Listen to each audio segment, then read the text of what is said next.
Ya. Entonces, está grabando. Pa. Entonces, ¿qué es lo que le decía yo? Que lo importante, ¿no es cierto?, de esto del modelo de Hill es que tiene dos cosas. Primero, el elemento en serie y el elemento en paralelo. Quiero destacar que este personaje, ¿no es cierto?, Hill, ganó el premio Nobel de Medicina en 1922 por el esclavamiento de la producción de calor y el trabajo mecánico en los músculos. Y es el modelo mecánico que hoy día más se utiliza para modelar el músculo o entenderlo. Y lo que dice este modelo es que tiene un componente elástico en serie y uno en paralelo. Vamos a explicarlo. Entonces, ¿qué es lo que dice este modelo? Dice que cuando yo tengo un elemento contráctil, me refiero al músculo activo, al sarcómero, tengo un elemento elástico en serie, que es el tendón, y tengo un elemento elástico en paralelo, que son la fascia y la aponeurosis. Entonces, ¿cómo se ve un músculo? ¿Cómo yo lo modelo mecánicamente?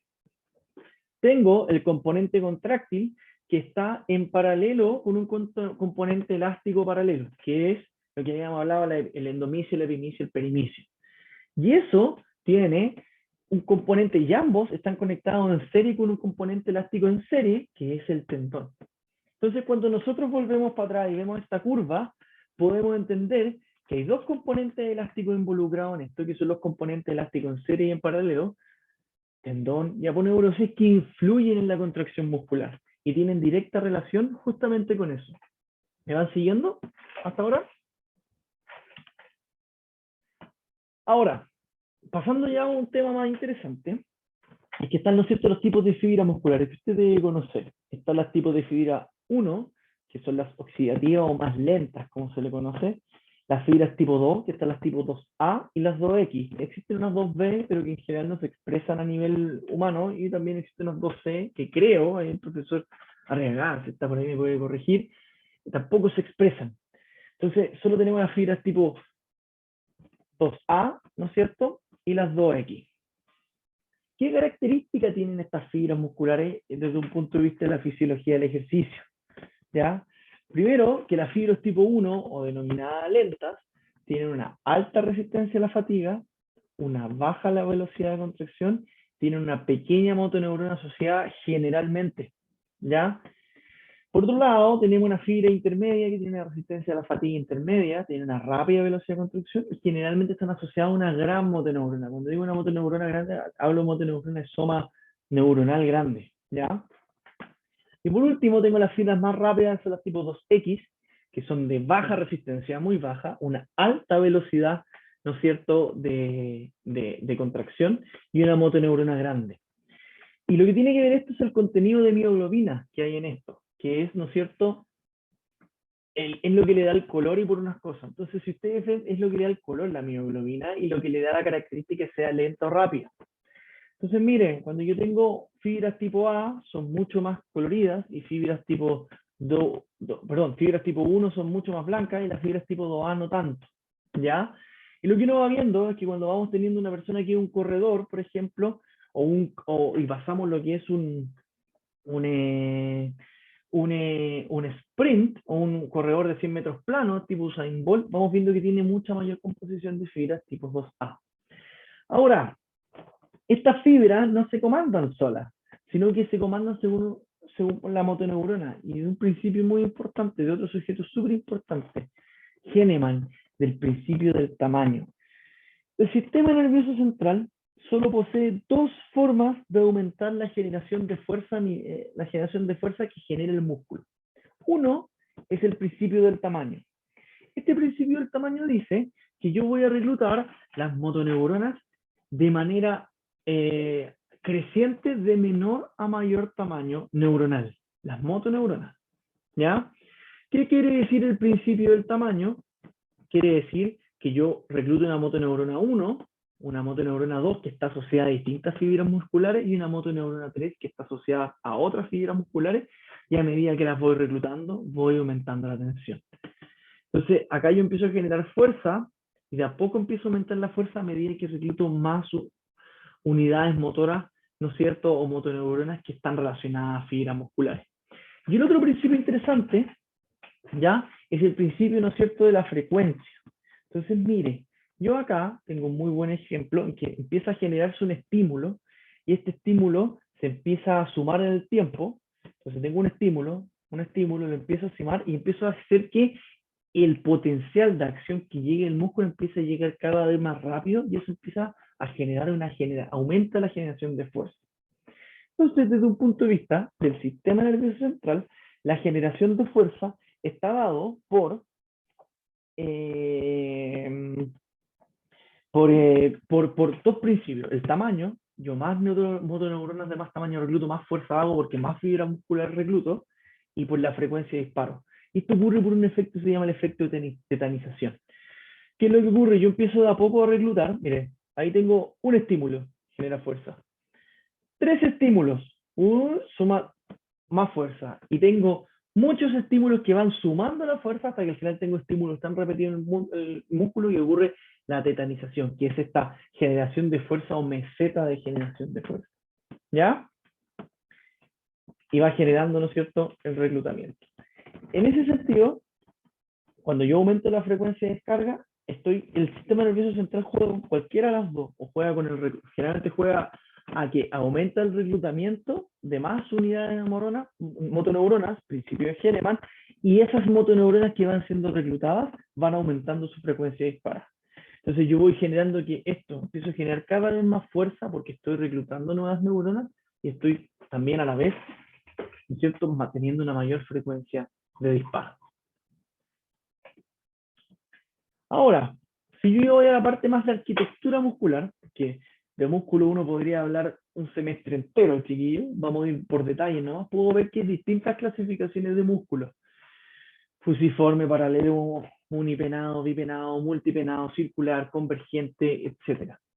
Pero a mí lo que me interesa es ver ciertos detalles de la musculatura que tienen que ver con los músculos más comunes, que son los fusiformes, ¿no es cierto?, o longitudinales, y los que son generalmente penados, multipenados o bipenados, o los que más que ser penados, ¿no es cierto?, no son paralelos. Cuando yo tengo un músculo que es fusiforme o paralelo, tengo una instancia en donde la longitud muscular es igual a todas las fibras musculares que lo componen, en general. Entonces, mire, este músculo tiene la característica que parte de la fibra muscular acá de un tendón, del tendón de origen, perdón, al tendón de inserción. Pero ocurre, músculos penados generalmente, que está, ¿no es cierto?, que la fibra muscular inicia en la aponeurosis y termina en la aponeurosis, y no necesariamente inicia y termina en el tendón del músculo. Eso tiene una tremenda relevancia por la siguiente situación, porque existe, ¿ya?, dos tipos de secciones de áreas de sección transversal de un músculo. La área de sección transversal anatómica y la área de sección transversal fisiológica. La área de sección transversal anatómica dice que es un corte perpendicular en la dirección del músculo. Es decir, yo simplemente corto así, así, así, anatómicamente. Mientras que la área de sección fisiológica es un corte perpendicular a la dirección de las fibras. Y si nosotros recordamos bien, las fibras musculares no necesariamente van en la dirección del músculo, como el ejemplo de los músculos penados o multipenados. Y en ese sentido existe esto. Mire esto, este es un músculo fusiforme. Si yo hago un corte transversal, el área de sección anatómica es equivalente al área de sección fisiológica. ¿Por qué? Porque el área de sección fisiológica, por definición, es corte perpendicular a las fibras. Pero si yo tengo un músculo peniforme, multipenado, uniforme, tengo que el área de sección transversal anatómica no sigue la dirección de la fibra, pero el área de sección transversal fisiológica sigue, ¿no es cierto?, la dirección de las fibras en esta dirección. No es un corte transversal, es un corte en la dirección de las fibras. ¿Qué significa eso en términos concretos? Que los músculos peniformes y multiformes por la misma cantidad de área de sección transversal anatómica generalmente tienen una mayor área de sección transversal fisiológica. Y eso significa que una fibra, y acá se los leo, una fibra inclinada tiene menos fuerza que una fibra recta, porque su vector es más corto, pero en una sección transversal, área de sección transversal fisiológica, caben muchas más fibras. Entonces, como hay muchas más fibras, hay mucha mayor potencia. Entonces, entonces uno puede empezar a hacer asociaciones frente a la arquitectura de la musculatura. Primero, es que la musculatura, generalmente los músculos fusiformes, perdón, multipenados, son músculos de potencia y generan mucha mayor fuerza que los músculos fusiformes. Vasto medial, o sea, el cuádriceps en general, gastrocnemio, son músculos de potencia, el glúteo también, en donde son músculos que son peniformes, en donde el largo de acción de la fibra es más corto, pero dada su área de sección transversal fisiológica, tiene una mayor cantidad de fibra y por lo tanto generan más fuerza. ¿Me van siguiendo con esto, no? Un poco lo van logrando entender. Mire, acá tenemos el ejemplo del vasto medial, vasto lateral, donde son músculos peniformes y vemos que tienen una gran cantidad, bueno, acá está el recto en verdad, el recto femoral, que vemos que como es peniforme, tiene una mayor área de sección transversal fisiológica, mayor cantidad de fibra y mayor fuerza generada que el sartorio, que es un músculo fusiforme. ¿Logra entender la diferencia entre uno y otro? Entre el área de sección transversal fisiológica y el área de sección transversal anatómica.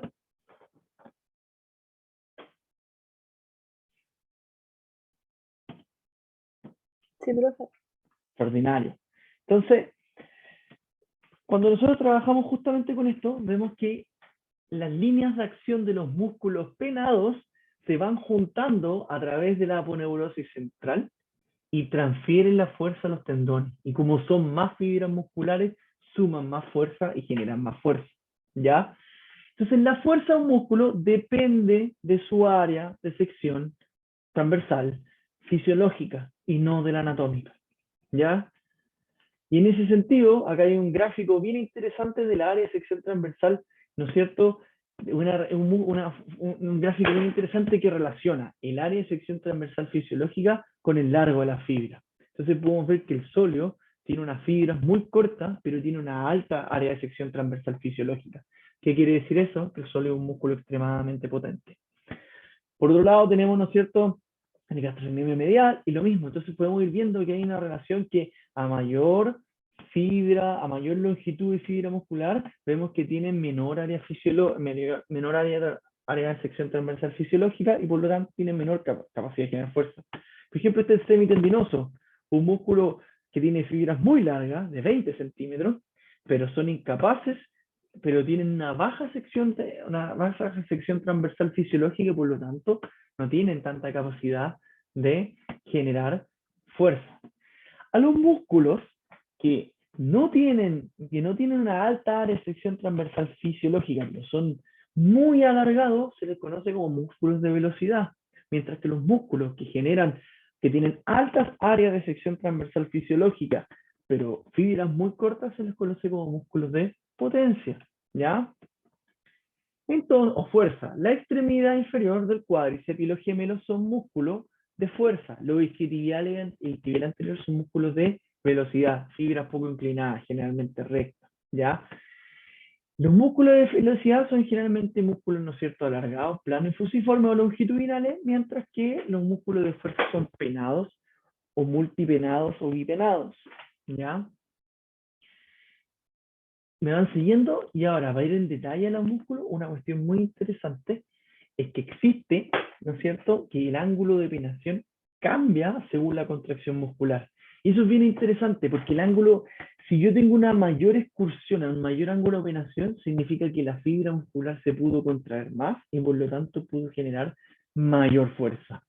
¿Y eso qué quiere decir? Que hay zonas musculares donde se genera mayor potencia porque hay una mayor excursión del ángulo de penación y zonas donde se genera una menor excursión porque hay un menor ángulo de penación.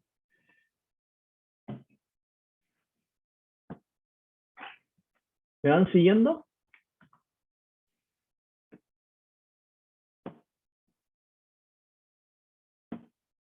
Profesor, ahí me perdí en lo que dijo lo último de la penación, ¿cómo influía? El ángulo de penación, cuando se contrae una fibra que es penada, cambia el ángulo de penación. Y mientras mayor ángulo de penación yo logre, hay mayor excursión de la fibra, es decir, más se contrae.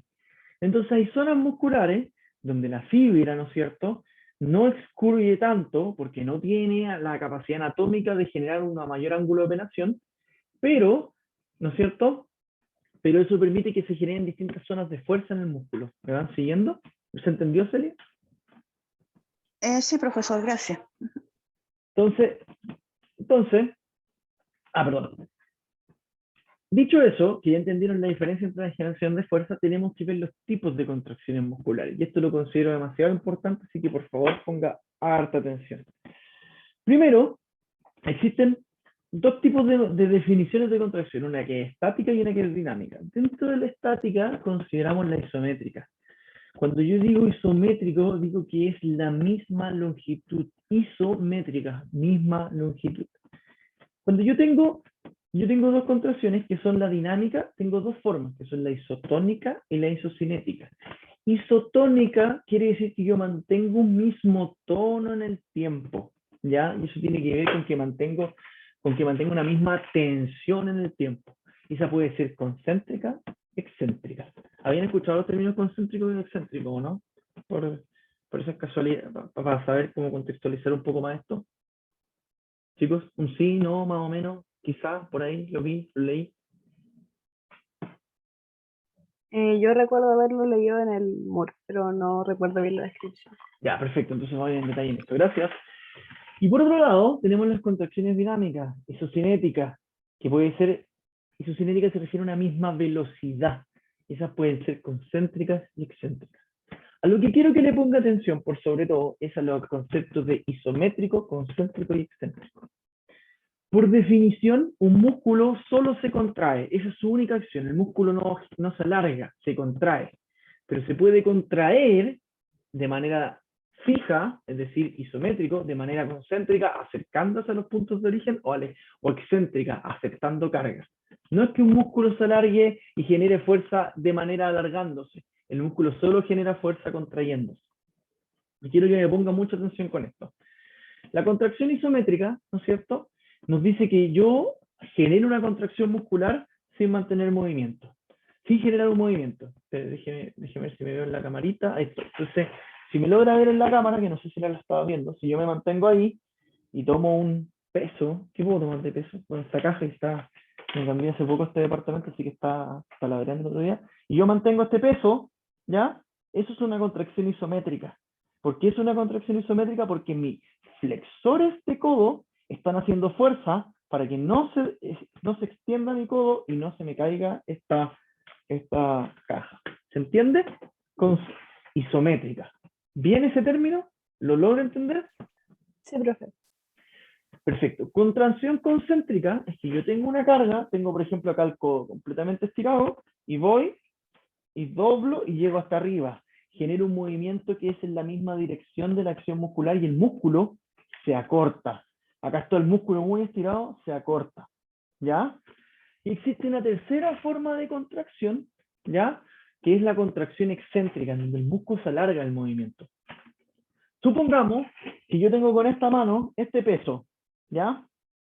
Y este peso pesa mucho, más de lo que pesa acá. Y lo voy a poner en mi mano y mi mano va a empezar a hacer esto.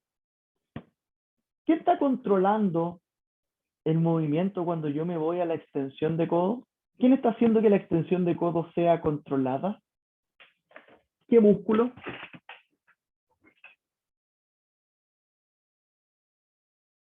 ¿El bíceps? El bíceps de manera excéntrica. El tríceps, porque, ojo, estoy yendo en extensión. ¿Quién es el extensor por default o por lógica de, ¿cómo se llama esto? Del codo. El tríceps. Pero el tríceps no está haciendo una acción. El que está haciendo una acción excéntrica es el bíceps, que está controlando la bajada de peso. Mientras yo bajo el peso, lo controlo con mi bíceps de manera excéntrica. ¿Me explico o no? ¿Logran entenderlo un poquito? Sí, profe. Ejemplo, cuando yo hago una sentadilla, ¿quién está haciendo fuerza? Pensemos a nivel de musculatura de rodilla. ¿Quién está haciendo fuerza cuando hago una sentadilla? ¿El cuádriceps? ¿Y de qué manera? ¿Concéntrica o no? No. ¿Se está alargando el cuádriceps o se está cortando? Acortando. No se está cortando. Se Piénselo. está alargando. Entonces, de manera excéntrica. Entonces, quien controla el peso para yo no caer en una sentadilla es el cuádriceps de manera excéntrica. Si yo estoy sentado y, en términos coloquiales, estiro la rodilla, extiendo, ¿Qué tipo de acción muscular del cuádriceps es? Ahí es concéntrica, ¿cierto? Correcto. Porque se acostaría. Uno de sus compañeros dijo, profe, si yo estoy haciendo barra, ¿no es cierto? Y subo, y hago potencia gracias al bíceps, y después bajo lentamente en la barra, cuando estoy bajando, ¿qué tipo de acción es y qué músculo controla?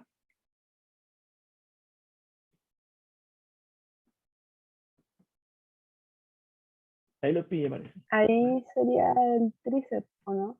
No, Cuando va bajando. yo voy bajando, pero estoy yendo hacia una extensión controlada. Sigue siendo el bíceps, ¿o no? Exacto. ¿Y de qué forma? Se alargaría, ¿o no? Exacto. Entonces Excéntrica. Excéntrica. exacto. Esa es la función muscular. Entonces, un músculo puede trabajar, un mismo músculo puede trabajar de manera isométrica, concéntrica y excéntrica. ¿Ya?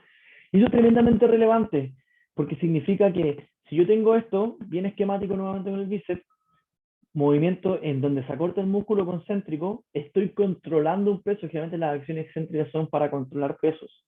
Porque yo no estoy haciendo una extensión activa de codo, no estoy llevando mi codo hacia extensión. Eso sería una acción concéntrica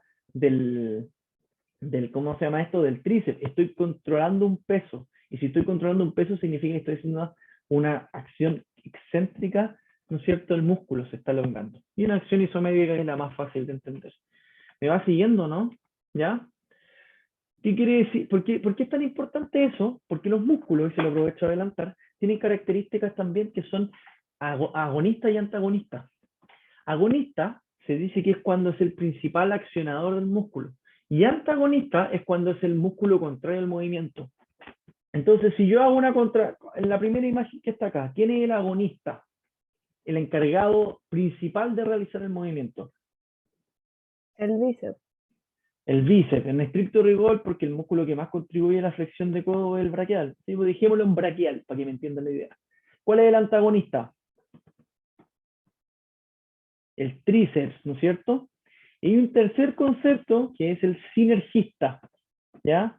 Que es el que apoya la acción del agonista. Si el principal agonista en la flexión de codo es el braquial, ¿quién sería sinergista del braquial? ¿Del braquial anterior?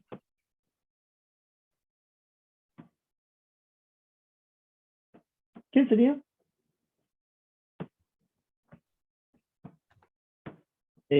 María, no sé si estaba hablando, pero no escuché nada por lo menos. Estaba pensando, profe, el bíceps sería porque están en lugares súper parecidos, ¿no? El bíceps, Como que está exacto. apoyando la acción. Entonces, si yo considero que mi agonista es el braquial anterior, mi sinergista es el bíceps braquial y mi antagonista es el tríceps. Al revés, estoy extendiendo. Estoy haciendo una extensión de codo. ¿Quién es mi agonista?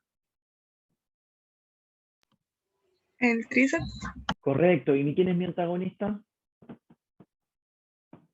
el braquial, sería como el contrario El, del otro. el bíceps, el Lo braquial, mismo, pero el otro. los flexores de codo, para hacerlo general.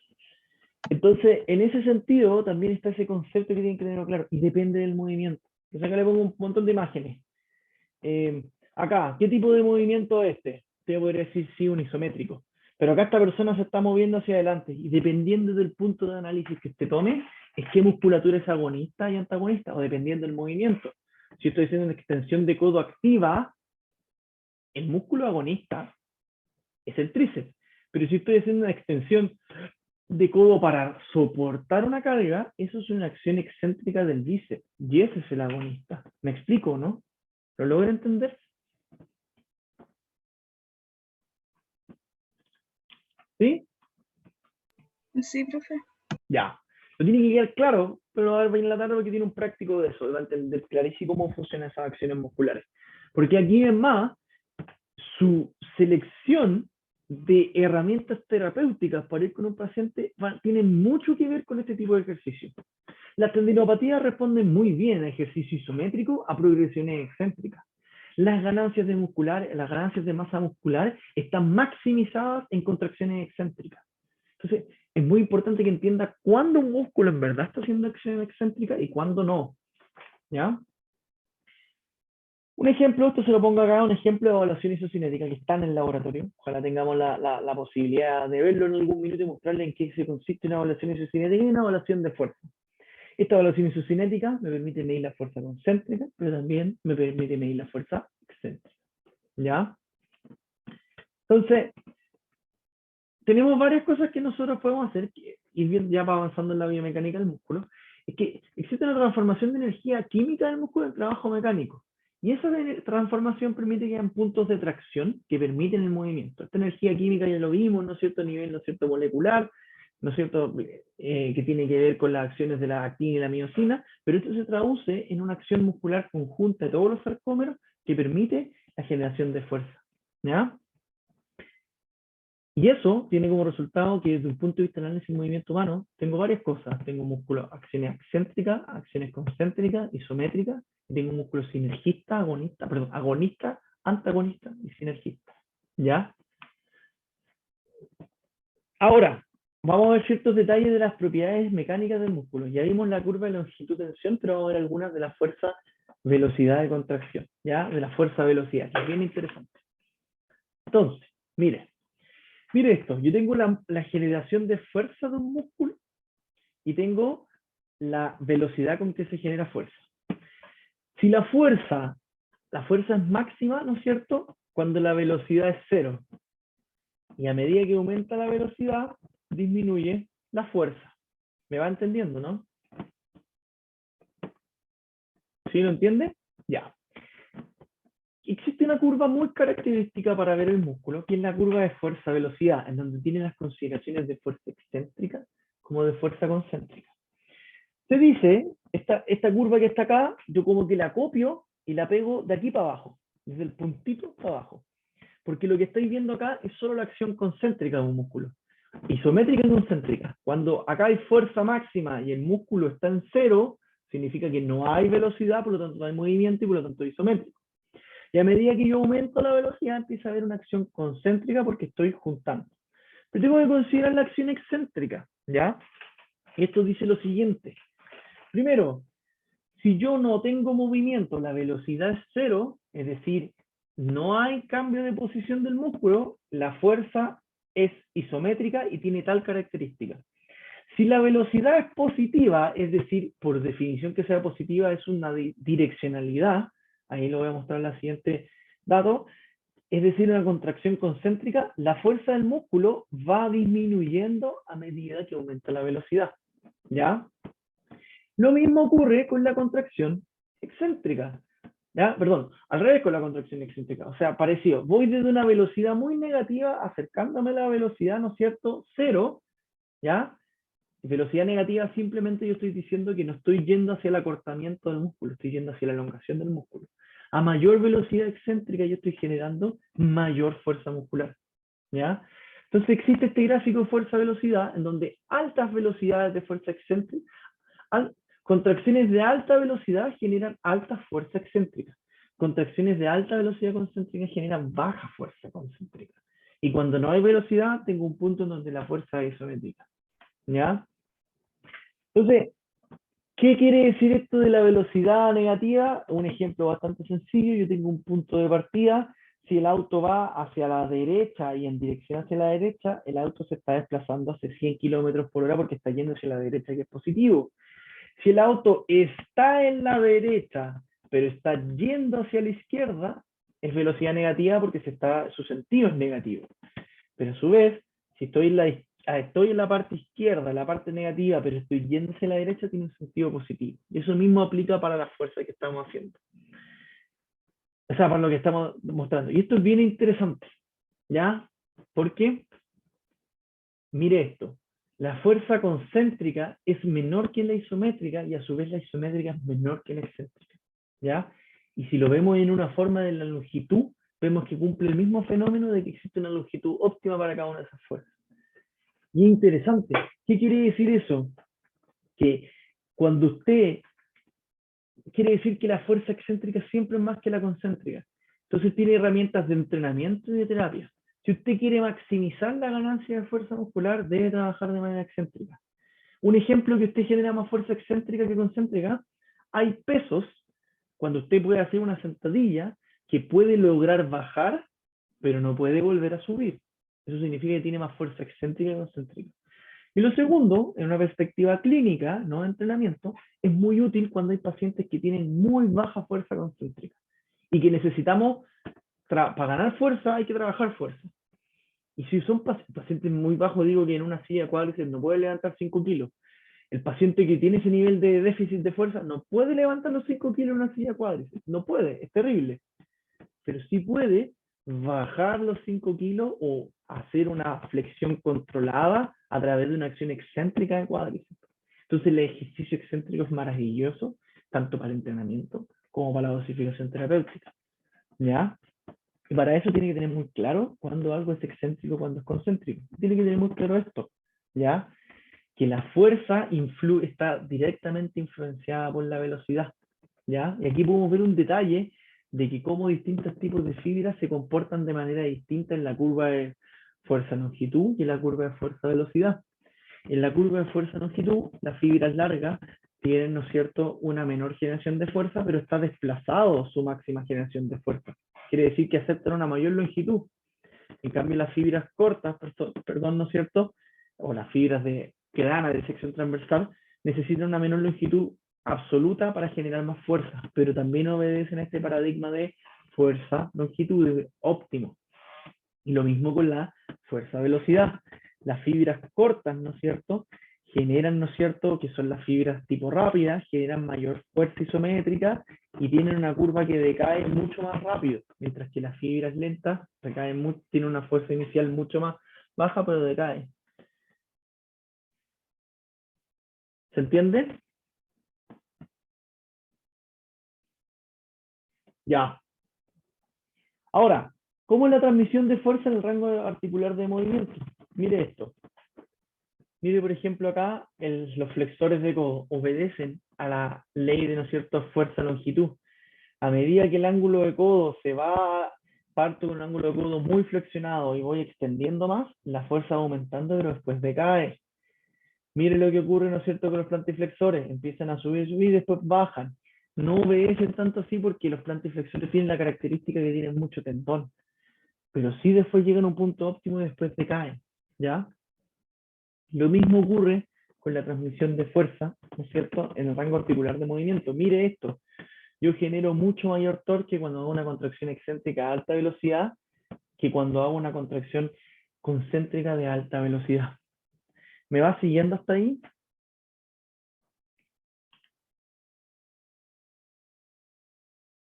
¿Me va siguiendo? O sea, ¿podría Diga. explicar de nuevo el del torque? Que ese como que no lo entendí bien. Recuerda, ¿no es cierto?, que está la fuerza de los valores negativos, significa que es excéntrico, y positivos son concéntricos. Entonces, yo esto cuando lo mido en una evaluación real, porque esto es como esto fue medido, chiquillos, cuando tomaron musculatura de una rana, literal de una rana, y lo fueron probando con electroestimulación en condiciones de laboratorio. Pero cuando yo voy a una prueba de campo real, lo que veo, ¿no es cierto?, es que una persona que está haciendo fuerza excéntrica, a medida que aumenta la velocidad excéntrica, aumenta su fuerza. Cuando llego a un punto isométrico, hago una fuerza que equivale al 100%, y cuando empiezo a aumentar la velocidad, pero de manera concéntrica, empieza a disminuir la fuerza. ¿Ya? ¿Se entendió ahora?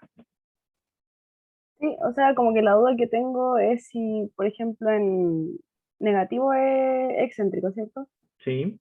Ya, entonces, respecto al torque, en los movimientos excéntricos se genera más fuerza que al hacer lo mismo, como a la misma velocidad opuesta en concéntrico. Exacto. A la misma velocidad, mira, a los 25 grados por segundo y a los menos 25 grados por segundo yo genero mucha más fuerza excéntrica que concéntrica. Ah, ya, esa era la duda. Perfecto. Entonces, volvamos a repasar. No nos olvidemos que el músculo está compuesto por tendones y no hay que olvidarlo, ¿ya? Y eso tiene que ver con que cuando un músculo se deforma, lo hace por el efecto químico-eléctrico, ¿no es cierto? Por el control a nivel del sistema nervioso central. Pero no nos olvidemos que no basta con eso para que vuelva a su forma normal, sino que tiene que ver un accional de membrana, ¿ya? Eso tiene que ver, ¿no es cierto?, justamente con que los tejidos elásticos contribuyen a que el músculo vuelva a su fuerza normal. Y contribuye Pregunta, antes que para seguir avanzando. ¿Por qué a mayor velocidad acá yo estoy generando más fuerza y acá cuando tengo mayor velocidad genero más fuerza? ¿Qué está contribuyendo a que pase eso si solamente es una acción muscular excéntrica o concéntrica? Por la rigidez del tendón. Correcto, los tejidos elásticos. Yo acá estoy elongando un elástico mucho más rápido. Ese elástico ofrece resistencia. ¿Ya? Entonces, cuando digo estos grupos musculares, esto es lo que yo le decía, un ejemplo. Este peso, terrible, ¿no es cierto? Excéntricamente hay gente que puede hacerlo, pero concéntricamente no. Excéntricamente a alta velocidad tengo más probabilidad de generar fuerza porque estoy ocupando los mecanismos elásticos del tendón, pero concéntricamente a alta velocidad tengo menos fuerza. ¿Ya? Acá yo lo había explicado, pero vamos a ir de nuevo. Tengo varios tipos de grupos musculares. Tengo los agonistas, que es el principal accionar de un movimiento, el antagonista, que se opone al movimiento, el sinergista, ¿no es cierto?, que acompaña el movimiento del agonista, y tengo estabilizadores, fijadores y neutralizadores. Como ya lo hablamos, ahora se lo muestro, cuando yo hablo de estabilizadores y fijadores, podemos considerarlo, es una definición que depende del punto de vista donde yo lo estoy viendo, o del origen, o del punto de análisis que yo estoy tomando. Ejemplo, acá tenemos una articulación de codo y hombro. Si esta persona estuviese haciendo una flexión de codo, el agonista es el braquial anterior, el sinergista es el bíceps braquial, el antagonista es el tríceps. El estabilizador o fijador, ¿no es cierto?, es acá toda la musculatura de hombro que estabiliza. Y un neutralizador puede ser también el tríceps que neutraliza el movimiento. Ojo, un antagonista puede actuar como un neutralizador del movimiento porque lo neutraliza. ¿Me explico o no? Entonces, las acciones musculares que toman los músculos dependen mucho de cómo yo lo esté mirando. Ejemplo, si esta persona está haciendo una dorsiflexión, ¿no es cierto?, una flexión de muñeca, los agonistas son los flexores de muñeca. Ya los sinergistas, no sé, el principal flexor, el flexor radial del carpo, y el sinergista, el ulnar del carpo, y los antagonistas son los extensores de muñeca. Estabilizador, acá el bíceps pasa a ser estabilizador, porque está estabilizando el codo para que yo pueda hacer eso. ¿Se entiende, no? Depende del punto de vista. Mire, agonista, motor principal del movimiento. Antagonista, se opone al movimiento. Sinergista, colabora el agonista. Estabilizador o fijador, limita uno de los movimientos no deseados efectuados, solo participan músculos agonistas poliarticulares. Y neutralizadores, neutraliza componentes de fuerza ayudando al agonista. ¿Ya? Entonces, yo le empiezo a hacer preguntas acá. Cuando estoy haciendo este movimiento, ¿me podría describir agonistas, antagonistas, sinergistas y fijadores? Hágame el ejemplo. Pídeselo un minutito.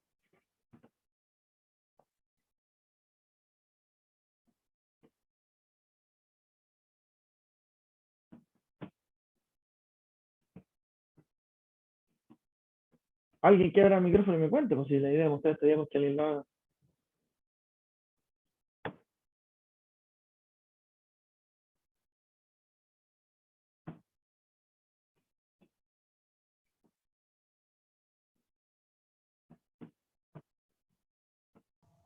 El agonista no sería el cuádriceps.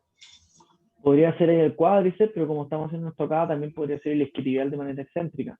Antagonista o el glúteo.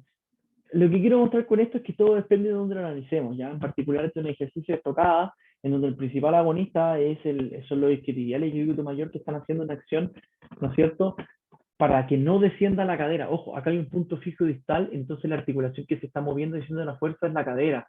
Entonces se está moviendo hacia una flexión de cadera, pero no una flexión de cadera activa, sino que es una flexión de cadera controlada. Por lo tanto, el músculo que está haciendo la pega es los isquiotibiales, que son biarticulares, ¿no es cierto? Y el glúteo mayor de manera excéntrica. Ese es el agonista. Antagonista, los extensores de rodilla. Sinergista, un sinergista del principal músculo encargado de este ejercicio del glúteo mayor son los isquiotibiales.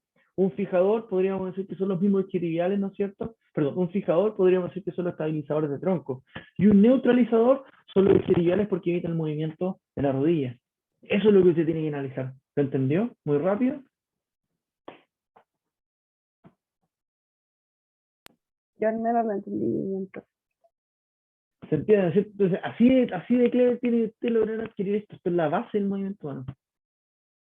Ya, sí, no hay problema, Melanie. Si lo dice rápido, solo para tirar la talla. Ejemplo, estoy haciendo una estocada. ¿Cuál es el músculo agonista principal? Es el, ¿cómo se llama? El glúteo mayor de manera excéntrica. El antagonista es el cuádriceps, porque yo estoy antagonista al movimiento. Recuerde que acá es agonista porque está ocurriendo una flexión de cadera. El glúteo mayor es extensión de cadera, pero es una flexión de cadera controlada y por lo tanto es una acción excéntrica de ese. El sinergista son los isquiotibiales. Un fijador son los músculos de la musculatura abdominal porque están estabilizando el movimiento. Y un neutralizador son los isquiotibiales porque evitan que la articulación de rodillas se mueva. ¿Ya? Uy, perdón, pasé largo. Aquí, ¿cuál es un agonista?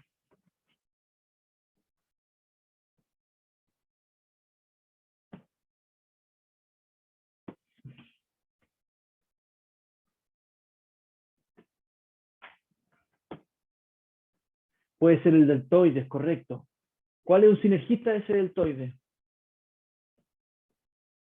El supraespinoso. Exacto, correcto. Antagonista.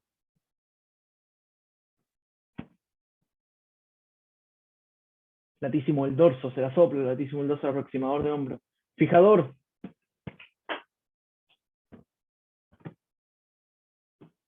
Trapecio. Neutralizador. El bíceps biarticular. El bíceps está neutralizando el codo. Para favorecer el movimiento de todo. ¿Sí o no? Acá, nuevamente. Agonista. Está fácil. El isquiotibial. Perfecto. Antagonista. El cuádriceps. El cuádriceps, correcto. Sinergista. Gastrocnemio. Fijador.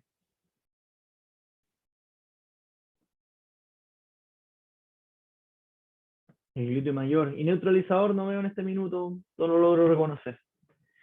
Así tiene que ser rápido para reconocer esto. ¿Ya? Entonces, mire, básicamente estos movimientos lo que hacen son, uno puede ir definiendo uno por uno cuáles son. ¿Ya? Son bastantes ejercicios. Acá, vamos de nuevo. Agonista.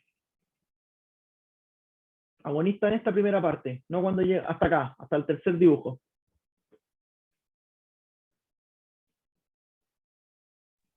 Los cuádriceps. Cuádriceps, ¿qué más? Puede ser cuádriceps, antagonista.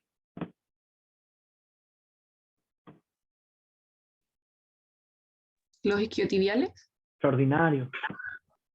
Sinergista.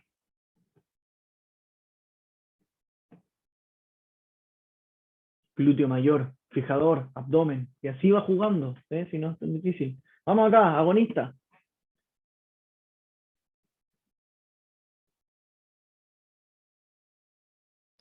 ¿Bíceps, profe? Yo no le diría que tanto bíceps, acá es más discutible, ¿eh? Acá tenemos varios músculos que podrían ser agonistas. Yo le diría que acá, como esto no lo sé, son los músculos rotadores, en este caso externos de la... Mira, acá si es específico usted tiene que ir dándose la idea. Acá el movimiento está guiado por la extremidad derecha de esta persona. Y yo le diría que son los rotadores, ¿no es cierto? Externos junto con los rotadores internos de la extremidad contraria que están generando de hombro. Entonces, si yo estoy haciendo así y roto externo con hombro, ¿cuáles son mis sinergistas? O sea, mi agonista, eso. ¿Y cuáles son mis antagonistas? Los rotadores internos. ¿Cuáles son mis sinergistas?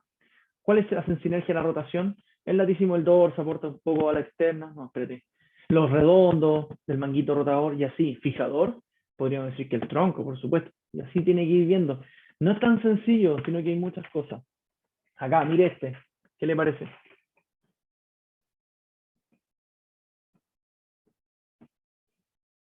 Agonista. ¿Cuádriceps? Correcto. Sinergista. ¿Podrían ser los isquiotibiales? No. Glúteo El mayor, profe. gastrocnemio. Glúteo mayor, gastrocnemio. Antagonista, isquiotibiales. Fijador. Puede ser estabilizador a musculatura pélvica. Neutralizador, los isquiotibiales. Así. Esa es la dinámica que tiene que adquirir. ¿Ya? Pasando a otro tema, y para ir ya terminando, lo último, lo que le quiero mostrar es que el músculo se adapta. Se adapta al entrenamiento y se adapta a los estímulos. Entonces, aspectos como el consumo excesivo de alcohol, el cigarro, disminuye la síntesis de proteínas. ¿Ya? Dieta inadecuada, exceso de calorías pero con falta de proteínas, ¿no es cierto? Inactividad física, decae la función de la musculatura, hay degradación y perdemos masa muscular, fuerza y función. Es un problema hoy día a nivel nacional, ¿no es cierto? Todo lo que tiene que ver con la pérdida de masa muscular. La sarcopenia a nivel de adultos mayores, que es la pérdida sostenida de masa muscular en el tiempo por llegar a un punto, por una naturaleza lógica natural del entrenamiento, o sea, del envejecimiento, pero además por la falta de actividad física, es un problema. La debilidad muscular está asociada a muchas patologías. Y miren lo que hace el ejercicio. 24 años, ¿no es cierto? 76 kilos, masa grasa 10 kilos, masa libre de grasa 57 kilos. 66 años, ¿no es cierto? Masa total 81 kilos, masa grasa 57 kilos, ¿no es cierto? Masa libre de grasa 13, ¿ya? Esta persona, average daily step, camina de menos de 3.000 pasos al día. Es nada, menos de 22 minutos de caminata por día. Eso es todo lo que se mueve. Mire esto, una misma persona de 66 años, 79 kilos, masa grasa 34 kilos, masa libre de grasa 36, que hace 130 minutos de ejercicio por día. Mire la diferencia anatómica de fuerza muscular. El ejercicio es la clave para mantener estimulado el músculo. Y tiene que recapitular todo lo que hablamos. Tiene que entender que el músculo tiene una curva de tensión longitud, tensión fuerza, las distintas acciones musculares, que tiene un reclutamiento de fuerza paulatino, etc. Eso les quería mostrar. Bien. Voy a dejar de compartir. Quiero saber si quedan algunas preguntas. Y si no, chiquillos, estamos por hoy. Dudas, consultas, felicitaciones, sugerencias, abrazos, camaradería, invitaciones. ¿Algo que quiera decir? ¿No? ¿Le gustó la clase? Por default va a decir. Estuvo buena. Por default va a decir que sí, pues no va a decir que no. Si no lo funo, yo lo funo. No, sí, obviamente va a decir que sí, pero espero sinceramente que le haya gustado. Eso es lo más interesante. ¿Por qué tiene miedo? Sí, pues sí. Yo ahí lo que le he dicho muchas veces, yo siempre lo hemos conversado incluso con el profesor David alguna vez. Por ejemplo, lo que es músculo, debiese ser una asignatura completa en un semestre universitario. Estudiar el músculo desde la parte biológica, molecular, histológica, neurológica, neurofisiológica, biomecánica, es un temazo. Entonces, es una idea que yo tengo, pero bueno, es difícil porque usted no está siendo un experto en músculo, usted está siendo un experto en movimiento humano, que es más complejo que el músculo en algún aspecto. Pero el músculo es clave, porque el músculo es la base del movimiento humano en la ejecución al menos. ¿Ya? Y el práctico será básicamente de tema excéntrico-concéntrico. El práctico no lo hago yo, lo hace el profesor Sáez. ¿Ya? Así que él tendrá más clara la actividad. Eso, chiquillos. ¿Ya? Cualquier duda, como siempre, me puede escribir un mail, no tengo problema. Y estamos hablando. Voy a detener la grabación.